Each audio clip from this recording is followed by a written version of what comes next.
Hello दोस्तों, स्वागत है आपका अपने यूट्यूब चैनल अपना साथी में। इसमें अपन बहुत ही शानदार तरीके से RTE 2009 के बारे में पढ़ने वाले हैं। थोड़ा मैं जूम कर लेता हूँ। सर दिख नहीं रहा है? ठीक है बेटा, जूम कर लेता हूँ। अब दिख रहा है बेटा? हाँ सर, दिख रहा है। तो देखो बेटा, लागू करने की प्रक्रिया क्या है? ठीक है सर, बताओ। ठीक है बेटा, 20 जुलाई 2009 को क्या हुआ था? राज्यसभा में पेश होता है ये 20 जुलाई 2009 को। तो बेटा कब होता है? सर 20 जुलाई 2009 को राज्यसभा में पेश होता है। ठीक है बेटा, 4 अगस्त 2009 को क्या होता है बेटा? लोकसभा में पेश होता है। कब होता है बेटा? तो सर 4 अगस्त 2009 को लोकसभा में पेश हो जाता है। ठीक है बेटा, 26 अगस्त 2009 को क्या होता है बेटा? सर 26 अगस्त 2009 को भारतीय संसद में राष्ट्रपति के हस्ताक्षर होने के लिए जाता है।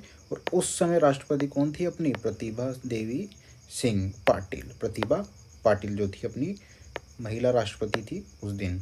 ठीक है, तो भारतीय संसद में जाता है 26 अगस्त 2009 को।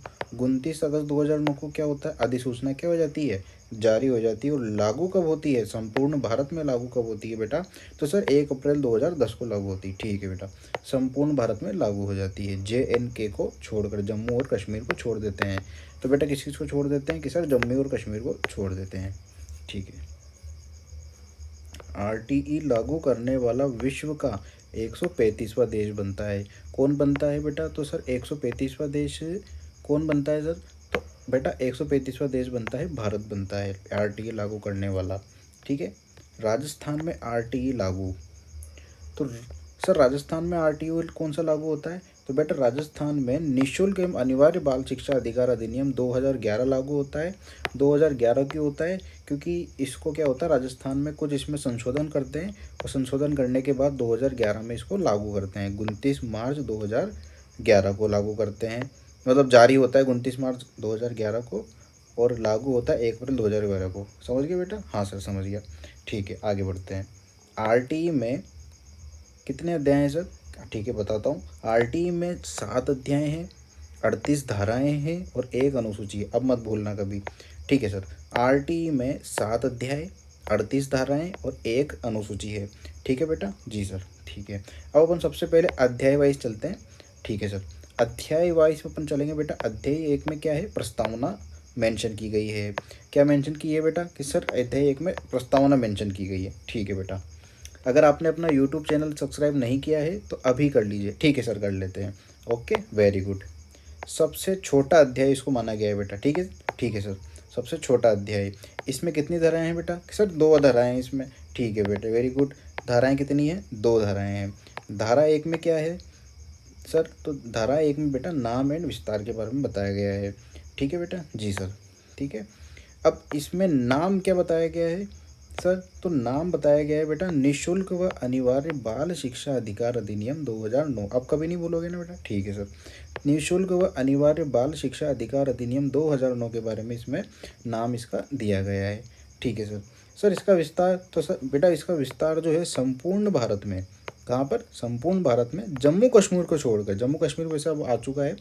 ठीक है, तो जम्मू कश्मीर को छोड़कर इसको उस टाइम पे लागू किया गया था। संपूर्ण भारत में इसका विस्तार था। जम्मू कश्मीर में देखो धारा 370 बेटा, ये देखने के बाद अब आप कि सर जम्मू कश्मीर में कब लागू हुआ, तो मैं बताता हूँ ना बेटा। जम्मू कश्मीर में धारा 370 समाप्त होने से ही RTE 5 अगस्त 2019 से क्या हो जाता है? लागू हो जाता है। अब नहीं बोलोगे ना बेटा? जी सर, एक बार और बता दीजिए। ठीक है, तो अभी बता देता हूँ। ये विस्तार होता है संपूर्ण भारत में, जम्मू कश्मीर को छोड़कर। जम्मू कश्मीर में धारा 370 जब हटती है, समाप्त होती है, तो समाप्त होते ही RTE 5 अगस्त 2019 से लागू हो जाता है। सर एक बार और बता दीजिए। ठीक है बेटा, अभी बताता हूँ। अध्याय 1 है इसका। अध्याय 1 में क्या दी गई है? प्रस्तावना दी गई है। सबसे छोटा अध्याय 1 है। ठीक है, इसमें कितनी धाराएं हैं? धाराएं 2 हैं बेटा। ठीक है बेटा? जी सर। धारा 1 में क्या है? धारा 1 में है नाम एंड विस्तार के बारे में बताया गया है। नाम पूछ सकते हैं, नाम क्या है? तो आप बता दीजिएगा। नाम निःशुल्क व अनिवार्य बाल शिक्षा अधिकार का अधिनियम 2009, ये इसका पूरा नाम दिया गया है। विस्तार इसकी कहाँ पर हुई है? संपूर्ण भारत में विस्तार है इसका, और जम्मू कश्मीर को छोड़कर है। लेकिन जम्मू कश्मीर में भी लागू हो चुका है। कब हुआ था? धारा 370 समाप्त होने से RTE 5 अगस्त 2019 से लागू हो जाता है। ठीक है बेटा, अपना यूट्यूब चैनल सब्सक्राइब कर लिया? जी सर, कर लिया। Okay, very good. आगे बढ़ते हैं। धारा 2 के बारे में बताते हैं। उसमें धारा 2 थी ना, अब दूसरी धारा पढ़ते हैं। ठीक है, धारा 2 क्या थी सर? धारा 2 थी बेटा शब्दावली के बारे में। इसमें जो शब्द जो दिए गए हैं आरटीई में, उनके बारे में इनमें बताया गया है। ठीक है बेटा, जी सर। तो बालक जो है उसकी उम्र क्या बताई गई है? 6 से 14 वर्ष बताई गई है बेटा। विकलांग बालक की क्या बताइए सर? तो विकलांग बालक की बताई गई है बेटा 6 से 18 वर्ष बताई गई है। सामान्य बालक की तो 6 से 14 वर्ष बताई गई है, और विकलांग बालक की बताई गई है बेटा 6 से 18 वर्ष। समुचित सरकार क्या है सर? समुचित सरकार है बेटा केंद्र व राज्य सरकार। अगर कहीं पर आपको समुचित सरकार लिखा हुआ दिखता है तो उसे आप केंद्र व राज्य सरकार पढ़ेंगे। प्रारंभिक शिक्षा क्या है सर? प्रारंभिक शिक्षा है बेटा कक्षा 1 से 8वीं तक। कक्षा 1 से लेकर के जो बच्चा 8वीं तक की जो पढ़ाई करता है उसे क्या हम बोलते हैं? प्रारंभिक शिक्षा बोलते हैं। ठीक है सर। सर अनुवीक्षण प्रक्रिया, अनुवीक्षण प्रक्रिया बताते हैं आपको। प्रवेश प्रक्रिया परीक्षा, जो प्रवेश प्रक्रिया की जो परीक्षा है उसे हम क्या बोला गया है?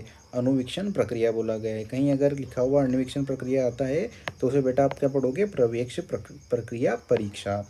असुविधाग्रस्त बालक क्या है सर? असुविधाग्रस्त बालक बताते हैं आपको सामाजिक शैक्षिक रूप से पिछड़े बालक, SC ST के बालक को क्या बोला गया है? असुविधाग्रस्त बालक बोला गया है। सर दुर्बल वर्ग, दुर्बल वर्ग जिसके माता पिता की आय निर्धारित आय से कम हो। निर्धारित आय जो सरकार ने जो मानक आय उसमें बता रखी है, अगर उससे कम है, उसकी सामान्य आय से भी कम है, उसकी जीवन यापन की आय की भी बहुत कम है, तो वो क्या है? दुर्बल वर्ग में आता है। सर स्थानीय प्राधिकारी क्या है सर? स्थानीय प्राधिकारी आपको बताते हैं नगर पालिका स्थानीय प्राधिकारी, नगर निगम स्थानीय प्राधिकारी, ग्राम पंचायत जो भी वहाँ की उपस्थित ग्राम पंचायत समिति के सदस्य जो भी हैं वो स्थानीय प्राधिकारी कहलाए हैं। सर स्कूल कौन कौन से बताए गए हैं सर? सर स्कूल बेटा इसमें बताए गए हैं 4 श्रेणियों के स्कूल बताए गए हैं। कितने? 4 श्रेणियों के। कौन कौन से सर? सर कौन कौन से बताते हैं? पहला तो है बेटा, लिख लो आप अच्छे से अपने कॉपी में, कि सरकार द्वारा अनुदान प्राप्त या निधिबद्ध या प्रतिबंधित स्कूल जो हैं वो क्या बताए गए हैं? स्कूल बताए गए हैं। सरकार द्वारा अनुदान प्राप्त, निधिबद्ध या प्रतिबंधित स्कूल। निजी किंतु सरकार से अनुदान प्राप्त वाले। विशिष्ट श्रेणी केंद्रीय विद्यालय, नवोदय, सैनिक स्कूल जितने भी तरह के हैं वो इन स्कूल की कैटेगरी में आते हैं।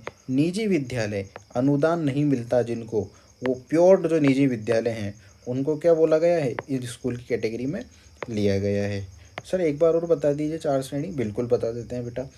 सरकार द्वारा अनुदान प्राप्त, ऐसे स्कूल जिनको अनुदान मिलता है सरकार द्वारा, कोई किसी की तरह की निधि मिलती है, प्रतिबंधित स्कूल हैं, उनको इस श्रेणी में रखा गया है। दूसरा स्कूल रखा गया है निजी किंतु सरकार से अनुदान प्राप्त। निजी हैं लेकिन उनको सरकार से अनुदान प्राप्त भी मिलता है, निजी भी हैं और सरकार से प्राप्त भी मिलता है, तो वो कौन कौन से हो गए हैं अपने?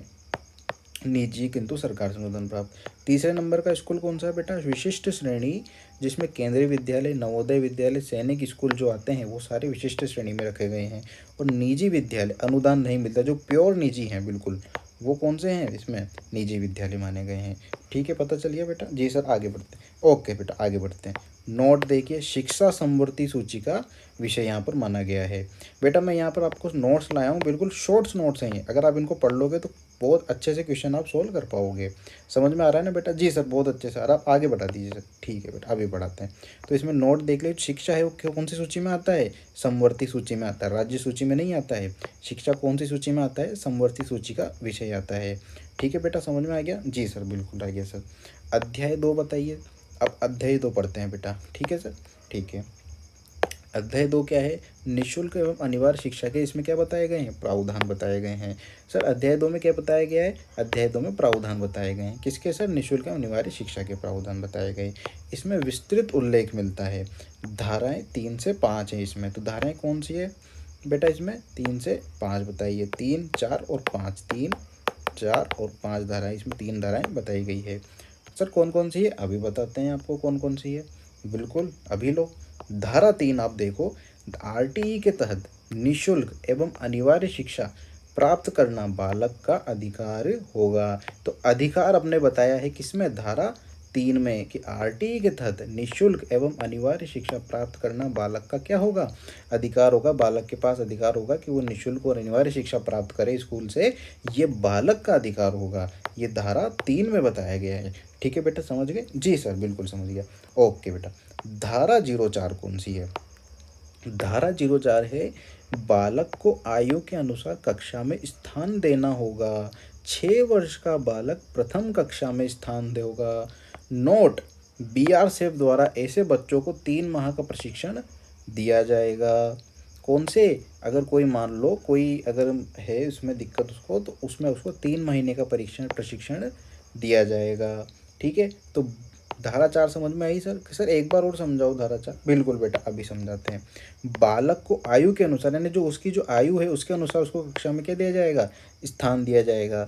6 वर्ष के बालक को प्रथम कक्षा में शामिल किया जाएगा। 6 से अगर ज़्यादा भी है तो भी उसको किया जा सकता है कक्षा में शामिल। ठीक है, ऐसी बात नहीं है, पर उसकी आयु के अनुसार उसको कक्षा में स्थान देना पड़ेगा। ठीक है, 6 वर्ष का बालक किस में जाएगा? प्रथम कक्षा में जाएगा। ठीक है, और बीआर द्वारा क्या है कि ऐसे बच्चों को 3 माह का प्रशिक्षण दिया जाता है। अगर जैसे मान लो कि वो 8th या 9th में है, ठीक है, मतलब उसकी उम्र थोड़ी बढ़ गई है, तो उसको अपन डायरेक्ट फर्स्ट कक्षा में थोड़ी डालेंगे यार सब बच्चों के साथ। तो उसको 3 महीने का थोड़ा एक अग्रिम प्रशिक्षण देंगे ताकि वो उसकी क्लास में एडजस्ट कर सके। ठीक है, धारा 5 क्या कहलाती है? बालक को स्थानांतरण का अधिकार होगा, यानी कि वो एक स्कूल से दूसरे स्कूल में जा सकता है अगर वो चाहे तो स्थानांतरण का अधिकार कौन सी धारा में दिया गया है? धारा 5 में दिया गया है। स्थानांतरण पत्र न देने पर अनुशासनात्मक कार्यवाही होगी, यानी कोई ऐसा स्कूल जो उस बच्चे को स्थानांतरण पत्र नहीं दे रहा है तो उस स्कूल के खिलाफ क्या होगी? अनुशासनात्मक कार्यवाही होगी। समझ में आया ना बेटा? सर बहुत अच्छे से आ रहा है सर। ओके बेटा, अपन आगे बढ़ते हैं। अध्याय 3 पढ़ते हैं बेटा। ठीक है सर? ठीक है, अध्याय 3 क्या है? समुचित सरकार के बारे में, स्थानीय प्राधिकार के बारे में, माता पिता के दायित्व के बारे में बताया गया है। ठीक है बेटा? ठीक है सर। इसमें धारा 6 से 11 आती है। तो धारा 6 से 11 कौन सी आती है? अध्याय 3 के अंदर आती है। ठीक है सर, धारा 6 के बारे में अपन पढ़ेंगे सर। ठीक है, विद्यालय स्थापना व धुरी बताई गई है इसमें, कि जो विद्यालय की स्थापना है और वो कौन कौन से विद्यालय कौन कौन सी दूरी पर होने चाहिए बेटा, वो इसमें बताया गया है। ठीक है सर। सर इसमें कौन कौन सी दूरी बताई गई है मैं बता रहा हूँ ना अभी, रुको रुको रुको। 1 से 5 तक विद्यालय को 1 किलोमीटर, यानी जो गांव के एक गांव या शहर जो भी स्थान है उसके 1 किलोमीटर के एरिया में क्या होना चाहिए? 1 से 5 तक के विद्यालय होने चाहिए। ठीक है बेटा? जी सर। 6 से 8 तक के विद्यालय कौन सी में क्षेत्र में होने चाहिए? कि हर 2 किलोमीटर के क्षेत्र में आपके 6 से 8 तक का विद्यालय होना चाहिए। ये इसमें बदला गया है, धारा 6 के अंदर बोला गया है। ठीक है बेटा, समझ गए? जी सर, समझ गया। अब धारा 7 के बारे में पढ़ते हैं बेटा। धारा 7 है वित्तीय अनुपात बताती है। वित्तीय अनुपात नवीनतम इसमें बताया गया है 60:40 का। 60:40 होना चाहिए केंद्र का और राज्य का। इसमें जो केंद्र भरण करेगी वो 60% भरण करेगी और राज्य 40% भरण करेगी। पूर्वोत्तर राज्य जो हैं वो 90% केंद्र करेगी और राज्य कितना करेगा? 10% करेगा। ठीक है बेटा? जी सर, समझ गए। 11वीं पंचवर्षीय योजना के तहत 55:45 और 12वीं पंचवर्षीय योजना के साथ 65:35 ये अपना हो चुका है।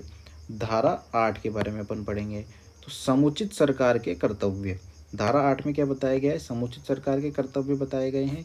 बालकों की शिक्षा की उपलब्धता, विद्यालय की उपलब्धता, भवन, शिक्षक प्रशिक्षण कार्यक्रम व समस्त कार्यों का नियंत्रण, ये इसमें बताया गया है कि समुचित सरकार जो होगी वो क्या करेगी? इसमें बालकों की शिक्षा की उपलब्धता कर सुनिश्चित करेगी, विद्यालय की उपलब्धता सुनिश्चित करेगी, भवन सुनिश्चित करेगी, शिक्षण प्रशिक्षण कार्यक्रम सुनिश्चित करेगी, समस्त कार्यों का नियंत्रण करेगी। धारा 8 में ये बताया गया है। आप साथ के साथ नोट्स बनाते चलिए बेटा, ताकि आपके क्या है कि याद करने में दिक्कत नहीं आएगी, और दोबारा वीडियो आप जब देखोगे तो इसमें और ज़्यादा आपको बहुत अच्छे से समझ में आने लग जाएगा।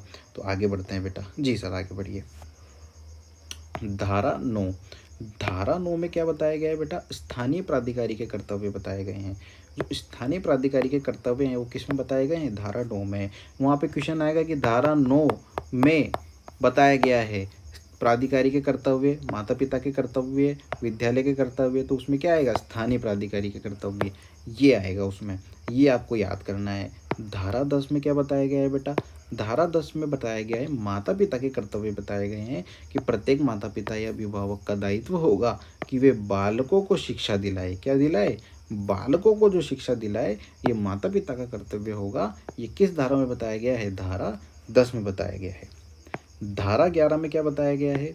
धारा 11 में बताया गया है विद्यालय पूर्व शिक्षा की अव्यवस्था बताई गई है कि 3 से 6 वर्ष के बच्चों की शिक्षा आंगनबाड़ी के माध्यम से प्रदान की जाएगी। जो प्री स्कूल्स होते हैं जिसे अपन बोलते हैं, जो प्री स्कूल्स है, जो 3 से 6 वर्ष के बच्चों की शिक्षा जो पढ़ाई जाती है वो अब आंगनबाड़ी में कराई जाएगी, आंगनबाड़ी के माध्यम से प्रदान की जाएगी। ये इसमें बताया गया है, धारा 11 में बताया गया है। अब बच्चों अपनी नेक्स्ट वीडियो जब आएगी उसमें अपन अध्याय 4 विद्यालय व शिक्षक के दायित्व कर्तव्य को पूरा करेंगे।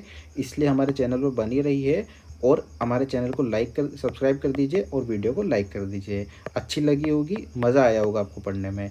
ठीक है, आया है ना? जी सर, बहुत मज़ा आया है। ओके, वेरी गुड बेटा, मिलते हैं फिर।